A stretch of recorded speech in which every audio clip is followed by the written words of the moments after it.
ఈ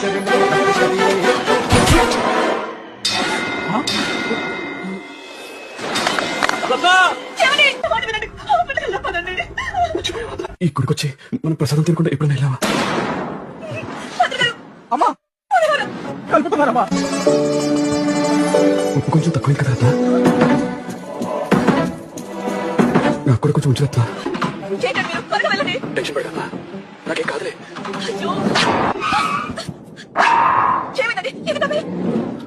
నువ్వు seat belt వేసుకోవడం మర్చిపోయా.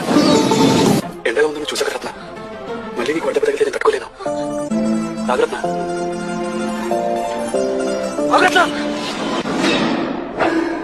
కొబ్బరి తినకుండా మనం ఎప్పుడైనా కొబ్బరి బొండం పడేసామా?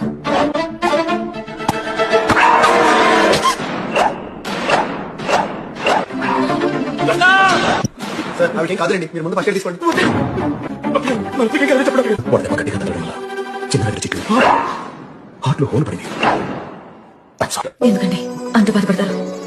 ఇప్పుడు ఏమైందని మీ చేతిలో సోమీలుగా పోవడం కంటే ఇక పుణ్యమే ఉంటుంది.